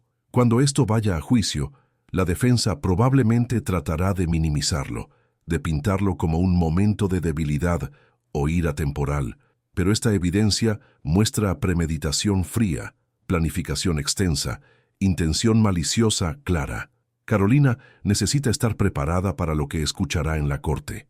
Y necesita saber que su testimonio, por difícil que sea darlo, pondrá a este hombre tras las rejas por mucho tiempo. Respiré hondo, tratando de encontrar valor dentro de mí que no estaba segura de poseer. ¿Cuándo será el juicio?, pregunté. El proceso puede tomar meses, explicó la detective. Primero hay audiencias preliminares, mociones, negociaciones. Si decide declararse culpable, podría acelerarse, pero con toda esta evidencia, dudo que lo haga. Probablemente llevará esto a juicio completo. Meses, meses de vivir con esta espada de Damocles sobre mi cabeza, meses de preparación, meses de revivir esta pesadilla una y otra vez.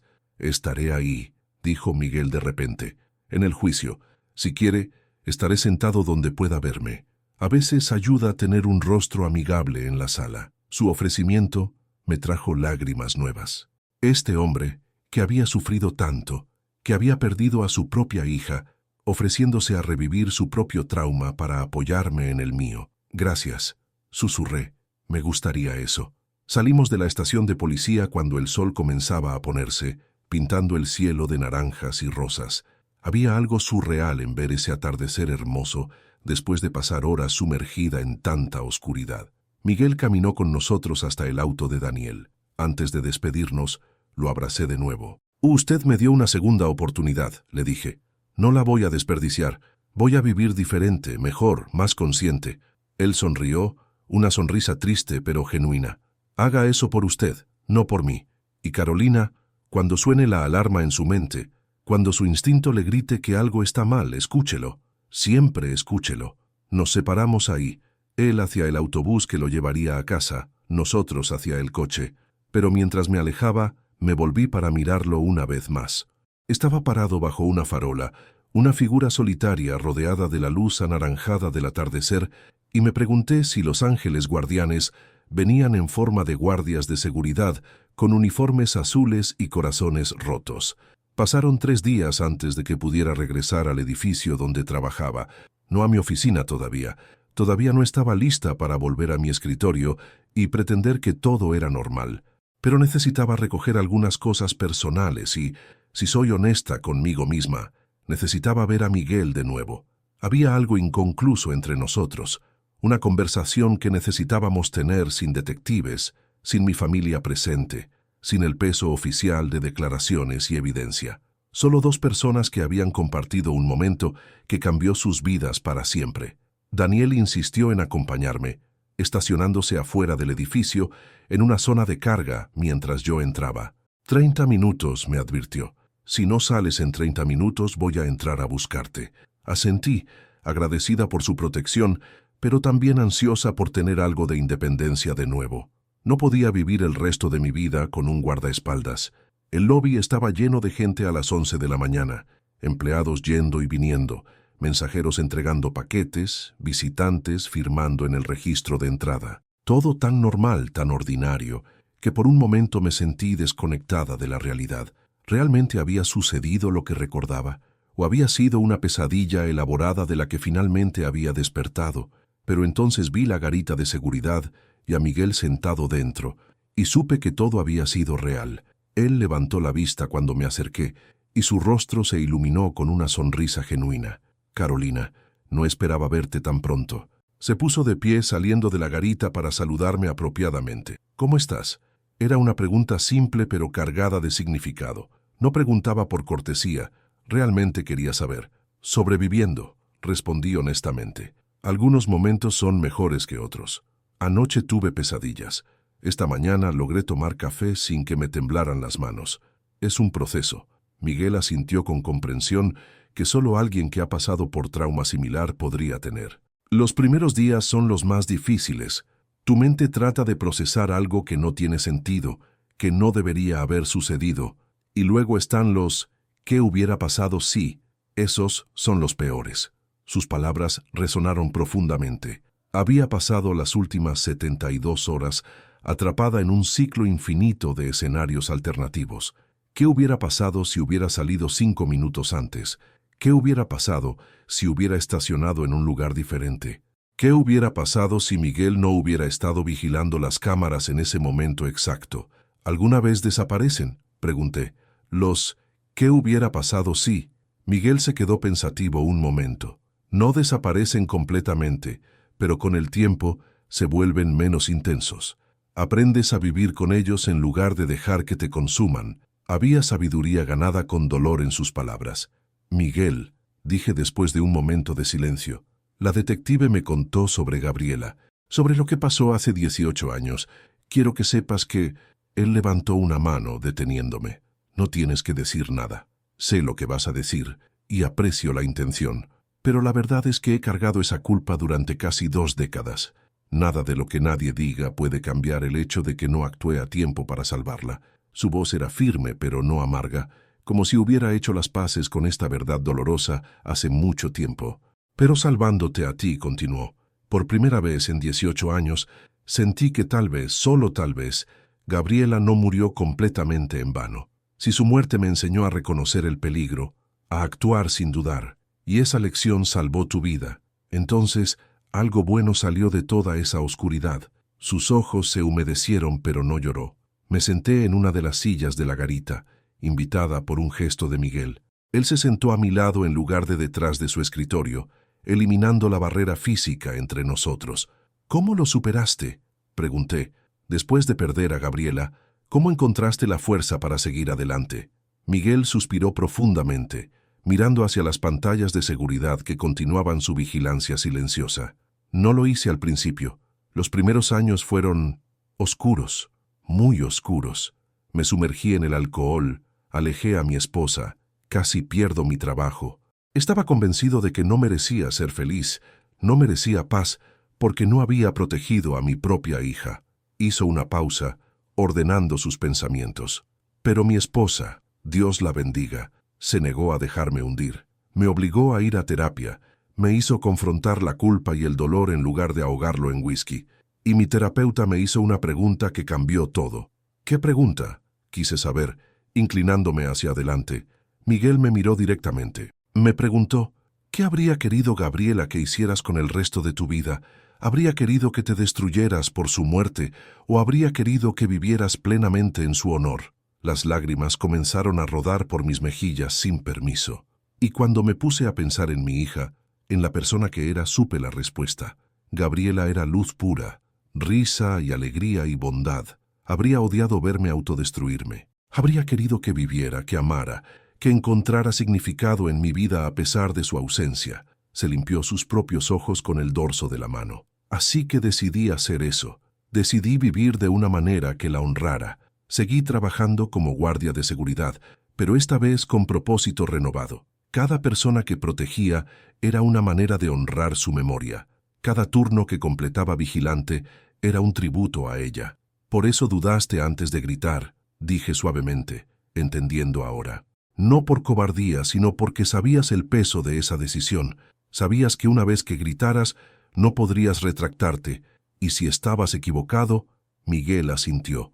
Si estaba equivocado, te habría asustado innecesariamente, tal vez habría perdido mi trabajo por causar pánico, pero si estaba en lo correcto y no gritaba, tendría que vivir con otra muerte en mi conciencia, y eso no podía permitirlo. Así que grité, y gracias a Dios que lo hice. Su voz se quebró en las últimas palabras. Lo abracé. Este hombre que había sufrido tanto y todavía encontraba dentro de sí la capacidad de cuidar, de proteger, de actuar. Salvaste 2 vidas esa noche, le susurré, la mía y la tuya también, porque si no hubieras gritado, no sé cómo habrías vivido con eso. Sentí su cuerpo tensarse con emoción reprimida y luego relajarse cuando finalmente se permitió recibir el abrazo. Cuando nos separamos, Miguel sacó su billetera del bolsillo trasero de su pantalón. La abrió y me mostró una fotografía descolorida protegida en plástico. Era una joven hermosa, con cabello oscuro largo, sonrisa radiante y ojos que brillaban con vida. Esta es Gabriela, dijo con orgullo paternal que el tiempo no había disminuido. Tenía tu edad cuando pasó. Estudié la fotografía grabando cada detalle en mi memoria. Esta mujer que nunca conocí, cuya muerte había, en un giro cruel del destino, sido instrumental en salvar mi vida. Era hermosa, dije honestamente. Puedo ver de quién heredó esa sonrisa. Miguel sonrió ante eso, una sonrisa triste pero real. Era idéntica a su madre. En personalidad también, testaruda, decidida, siempre defendiendo al desvalido. Guardó la foto de nuevo con cuidado, como si fuera el tesoro más preciado que poseía. Probablemente lo era. «Miguel, ¿puedo preguntarte algo personal?» Él asintió. «Después de todo lo que pasaste, ¿alguna vez pensaste en dejar de trabajar como guardia de seguridad? Quiero decir, cada turno debe traer recuerdos». Él me interrumpió suavemente. «Cada turno trae recuerdos, sí, pero también cada turno es una oportunidad. Una oportunidad de estar vigilante, de estar presente, de potencialmente hacer la diferencia. Podría haber elegido un trabajo donde nunca tuviera que pensar en seguridad o peligro, pero eso habría sido correr de mi dolor en lugar de transformarlo en algo útil». Se recostó en su silla, mirando las pantallas donde docenas de personas iban y venían, ajenas al drama que se había desarrollado ahí días antes. «Además», continuó, «este trabajo me recuerda diariamente que la vida es frágil, que cada persona que veo en esas pantallas es hija o hijo de alguien, esposo o esposa, madre o padre. Todos importan, todos merecen llegar a casa seguros». Un grupo de empleados pasó frente a la garita, riendo de algún chiste compartido. Miguel los saludó con la mano y ellos respondieron distraídamente antes de continuar su camino. «Ellos no saben», observé. «No saben lo que hiciste, cómo salvaste una vida aquí mismo hace días». Miguel se encogió de hombros. «No necesitan saber. No busco reconocimiento. Solo busco poder dormir por las noches sabiendo que hice mi trabajo lo mejor que pude». Había una humildad en él que era refrescante en un mundo donde todos parecían desesperados por atención y validación. «Pero vas a recibir reconocimiento de todos modos», le dije. «La prensa va a cubrir el juicio. Tu nombre va a salir». Su expresión se volvió incómoda. «Lo sé, y lo odio. No quiero ser llamado héroe en las noticias. No quiero que investiguen mi pasado y escriban artículos sensacionalistas sobre guardia que perdió a su hija salva a otra mujer. Pero es parte del proceso». «¿Te arrepientes de haber gritado?», pregunté de repente, sorprendiéndome a mí misma con la pregunta. Miguel me miró como si hubiera dicho la cosa más absurda del mundo. «¿Arrepentirme? Carolina, esa decisión de gritar fue la cosa más correcta que he hecho en mi vida. Si pudiera retroceder en el tiempo, lo haría más fuerte, más pronto. No, no me arrepiento ni un segundo». Su convicción era absoluta. «Lo que sí temo», continuó más suavemente, «es que esto reabra heridas que había pasado años tratando de sanar, que mi esposa tenga que revivir la pérdida de nuestra hija cuando los medios empiecen a hacer preguntas, que mis otros hijos, que eran pequeños cuando perdimos a Gabriela, tengan que confrontar ese trauma de nuevo». Ahí estaba, la verdadera preocupación, no por él, sino por su familia. «Lo siento», dije, «siento que salvarme va a causarles dolor a ti y a tu familia». Él sacudió la cabeza firmemente. «No te disculpes por estar viva, nunca te disculpes por eso. Sí, va a ser difícil para mi familia, pero también va a ser sanador de cierta manera». Mi esposa, Clara, cuando le conté lo que había pasado, lloró. Pero no eran solo lágrimas de dolor por Gabriela, también eran lágrimas de orgullo porque esta vez, actué a tiempo. Esta vez, una familia no tendría que sufrir lo que nosotros sufrimos. Sus palabras me partieron y sanaron el corazón simultáneamente. «Me gustaría conocerla», dije impulsivamente. «A Clara, a tus otros hijos. Me gustaría agradecerles también, porque al compartirte con el mundo como guardia cada noche, ellos también están contribuyendo a mantener segura a la gente». Miguel sonrió ampliamente ante eso, la primera sonrisa genuinamente feliz que le había visto. «A Clara le gustaría eso. De hecho, ha estado preguntando si estarías dispuesta a visitarnos algún día. Dice que necesita ver con sus propios ojos a la joven cuya vida salvé para cerrar el círculo de alguna manera».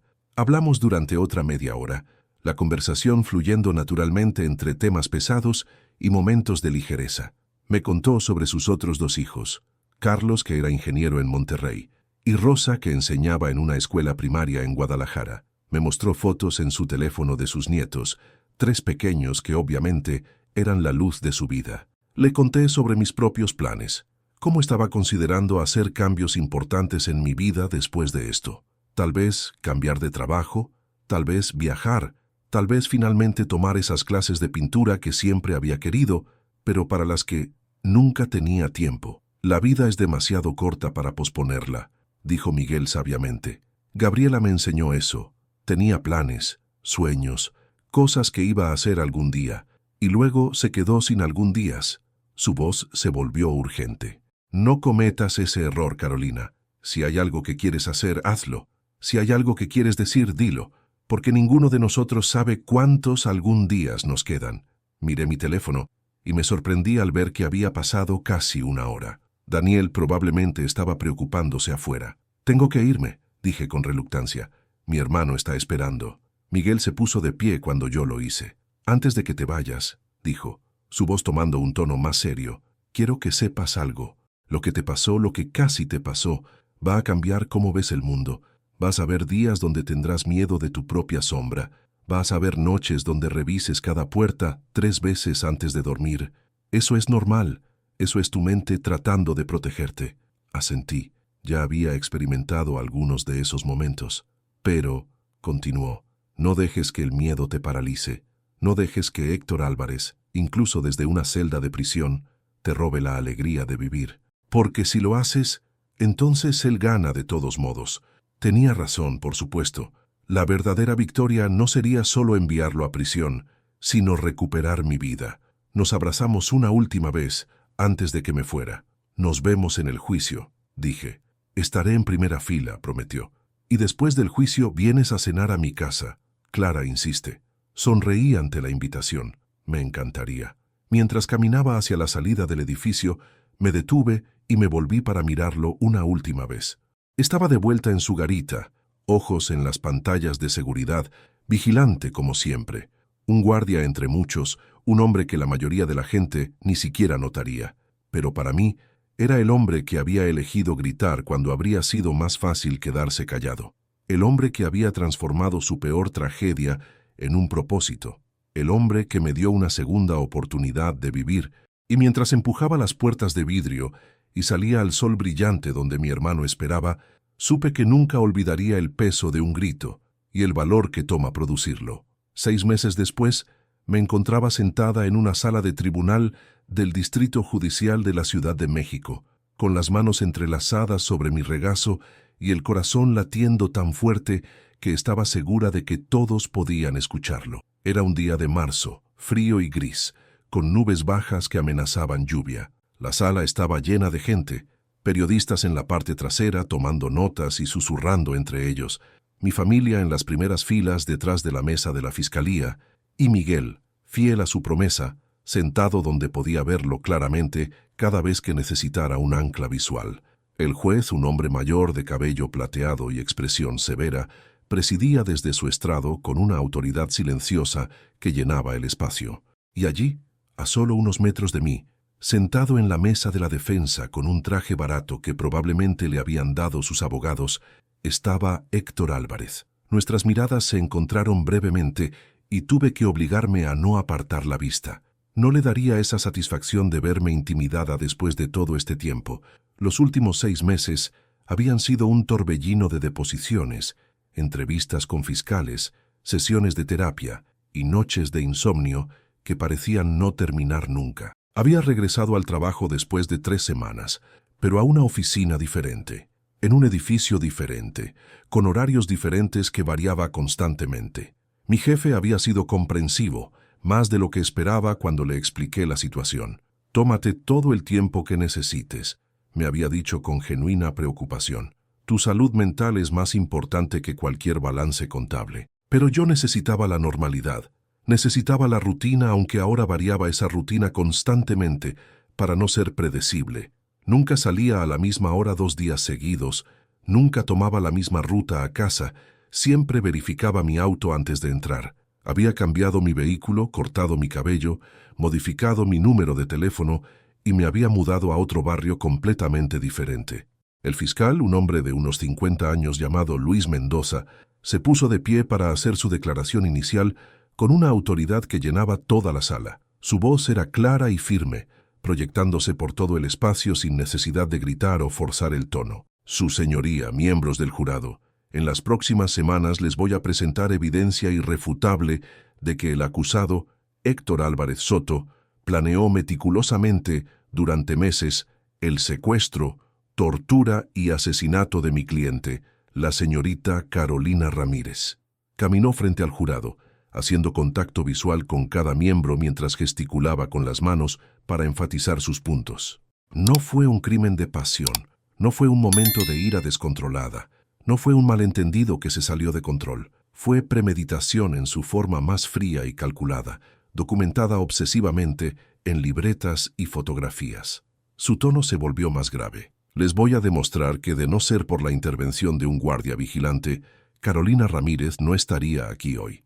El abogado defensor, una mujer joven con traje gris y expresión calculadamente seria, se levantó para su propia declaración inicial después de que el fiscal terminara. Su señoría, miembros del jurado, mi cliente no niega que sus acciones fueron inapropiadas y que cruzó líneas que no debió cruzar. Sentí un destello de ira ante la palabra inapropiadas, como si planear mi asesinato fuera equivalente a llegar tarde a una reunión. Pero les voy a pedir que consideren el contexto completo de esta situación antes de juzgarlo tan duramente como la fiscalía pretende. Caminó hacia el jurado con pasos medidos. Héctor Álvarez era un hombre trabajador, dedicado, con un historial impecable hasta que fue injustamente despedido de su trabajo basándose en acusaciones que él consideraba falsas. Mi sangre hirvió escuchando la tergiversación de los hechos. Este es un hombre que perdió todo, su trabajo, su reputación, su matrimonio, su futuro, todo destruido en un solo día. Llegó mi turno de testificar en el cuarto día del juicio, después de que varios expertos y testigos hubieran presentado la evidencia técnica y forense. Me había preparado para este momento durante semanas con el fiscal, ensayando preguntas y respuestas, aprendiendo a mantener la calma bajo presión intensa. Pero nada podría haberme preparado realmente para caminar al estrado, colocar mi mano sobre la Biblia y jurar decir la verdad bajo la mirada penetrante de Héctor. Me senté en la silla del testigo, ajusté el micrófono frente a mí y miré al fiscal, quien me dio un asentimiento de ánimo. «Señorita Ramírez», comenzó con voz gentil pero profesional, ¿puede contarnos con sus propias palabras qué sucedió la noche del 23 de octubre? Respiré hondo, llenando mis pulmones de aire antes de comenzar. Era un martes normal. Salí de mi oficina a las 10:30, como siempre hacía en esa época. El fiscal me guió cuidadosamente a través de los eventos de aquella noche, haciendo preguntas específicas que me permitían contar mi historia sin interrupciones largas. ¿Y qué observó cuando se acercó a su vehículo?, preguntó en un momento crucial del testimonio. Vi una sombra en el asiento trasero, respondí con voz firme, a pesar del temblor interno que sentía. Al principio pensé que era mi imaginación, pero entonces la sombra se movió de manera definida y deliberada. Continué relatando cómo escuché el grito de Miguel, cómo comencé a correr, cómo vi a Héctor emerger del auto con un cuchillo brillando bajo las luces del estacionamiento. ¿Sintió miedo en ese momento?, preguntó el fiscal. No solo miedo, respondí mirando directamente al jurado. Sentí terror absoluto, porque supe que si hubiera entrado a ese auto, no habría salido viva de ese estacionamiento. Entonces llegó el contrainterrogatorio que había estado temiendo durante semanas de preparación con el fiscal y mi terapeuta. La abogada defensora se acercó con una sonrisa que supuestamente era amable, pero que me pareció calculada y predatoria. Señorita Ramírez, usted testificó que fue responsable de que mi cliente perdiera su trabajo después de reportar ciertas irregularidades. ¿Es correcto? Apreté los puños bajo la mesa del testigo, donde nadie podía verlos. Yo reporté un fraude documentado que descubrí durante una auditoría rutinaria, respondí manteniendo mi voz firme. Era mi trabajo y mi responsabilidad legal reportar esas irregularidades a mis superiores. Ella asintió como si estuviera de acuerdo, pero continuó presionando. ¿Consideró el impacto que tendría en la vida de mi cliente cuando tomó esa decisión de reportarlo? La pregunta me indignó, pero mantuve la compostura. Mi responsabilidad era con los clientes cuyos fondos estaban siendo robados sistemáticamente durante meses. La abogada intentó varias tácticas durante la siguiente hora, tratando de encontrar inconsistencias en mi testimonio o sembrar dudas sobre mis percepciones de aquella noche. ¿No es posible que malinterpretó lo que vio en el estacionamiento debido al cansancio y la oscuridad?, preguntó en un momento. Negué firmemente con la cabeza. La mochila llena de instrumentos de tortura encontrada en mi auto no fue una malinterpretación, respondí con una calma que sorprendió incluso a mí misma. El cuchillo, la cuerda, la cinta adhesiva, el cloro, todo eso era muy real y muy deliberado. El fiscal objetó varias de sus preguntas por ser especulativas o tergiversar los hechos establecidos. Finalmente, después de lo que pareció una eternidad, pero probablemente fue solo una hora, el juez me excusó del estrado. Mis piernas temblaban cuando bajé los escalones, pero lo había logrado. Había contado mi verdad frente a mi atacante. Los argumentos finales llegaron una semana después de que terminaran todos los testimonios y se presentara toda la evidencia disponible. El fiscal hizo un resumen apasionado pero metódico de toda la evidencia presentada durante las semanas del juicio. Damas y caballeros del jurado, este no es un caso complicado a pesar de lo que la defensa quiere hacerles creer, comenzó con voz clara. Es un caso de un hombre que, consumido por el odio y el deseo de venganza, decidió que otra persona debía morir porque había hecho su trabajo correctamente y con integridad. Caminó frente al jurado gesticulando con énfasis. La evidencia es abrumadora. La vigilancia documentada, las fotografías tomadas sin consentimiento, los instrumentos de tortura comprados específicamente para este propósito, las huellas dactilares en el vehículo de la víctima. Su voz se elevó ligeramente. Y la única pregunta que deben responder es simple. ¿Este hombre planeó matar a Carolina Ramírez? La respuesta, basada en la evidencia presentada, es un rotundo sí.